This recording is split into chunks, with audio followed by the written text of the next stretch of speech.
Hello and welcome to Moneylife News and Views. I'm Debashis Basu. June 2020, the stock market has been on a major bull run. We have had bull runs before, but these 18 months have been revolutionary in one aspect.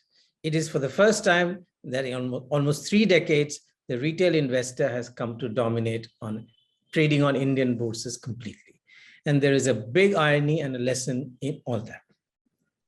After all, reviving capital markets and increasing retail participation have been the constant refrain of policymakers for decades, especially when the market is down in the dumps, usually due to a series of policy errors. In the mid-90s, not a day passed without policymakers addressing seminars or making public comments on the twin objective of reviving markets and increasing retail participation. At that time, I had written that 2 weeks after D.R. Mehta took over as the chairman of the Securities and Exchange Board of India, he began to lament about how small investors have been pushed out of the market. In a conversation with me, he talked about a doctor friend from Jaipur who wanted to invest 1 lakh through initial public offerings, but hadn't got any allotment to good stocks. He raised the issue again in a meeting with merchant bankers. Those days, policymakers worried endlessly about poor retail participation. The main reason for this was inefficient market infrastructure and poor regulation. Prior to dematerialization, the transfer of physical shares was very cumbersome. The abolition of controller of capital issues removed all checks and balances on IPOs, allowing over thousands of companies to flood the market. The IPO market peaked in February 1995 in a frenzy with the infamous price rigging and misstatements in the prospectus of MSUs. In January 1995, 145 equity issues opened for subscription, most of them quite shady. In one frenzied week in February 1995, 78 companies went public, crowning a financial year of 1,400 issues, most of them small and shady companies that vanished with investors' money in no time. When you consider that in the 4 years between 1998 and 2001, only 219 companies went public, you begin to see the farce of the 94-95 IPO boom. Regulation of the primary and the secondary market was so lax that just about anybody could raise money with false statements and rigged up prices in the thriving pre-IPO gray market. SEBI refused to act despite many of us pointing this out.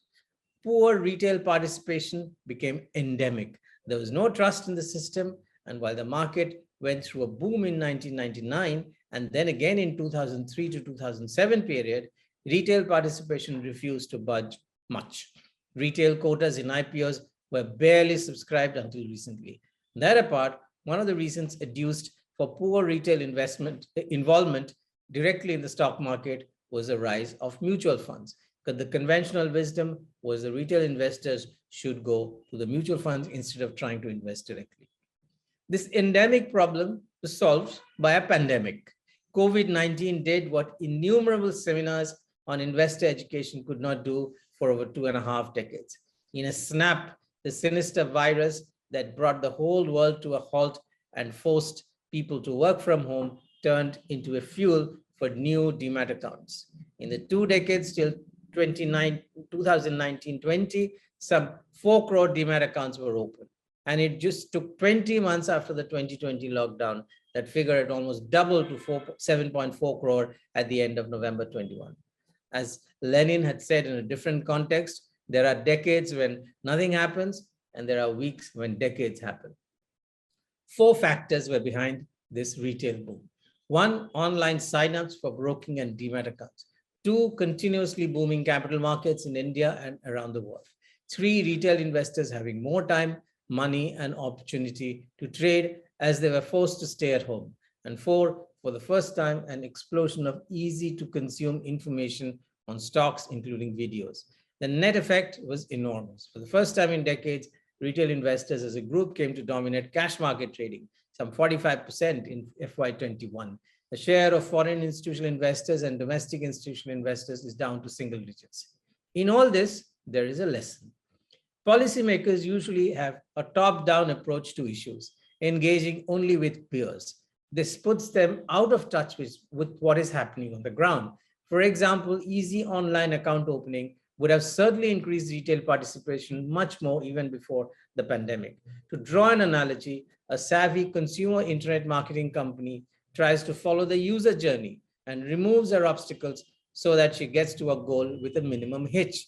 For instance, the big boom in retail algo trading is precisely because complex, discretionary, and emotional decisions based on trial and error are taken out of trade.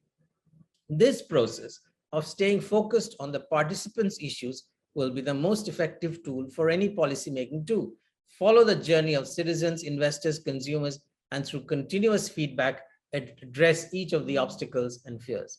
We can save all the time and money uselessly spent on seminars, papers, meetings, speeches among each other.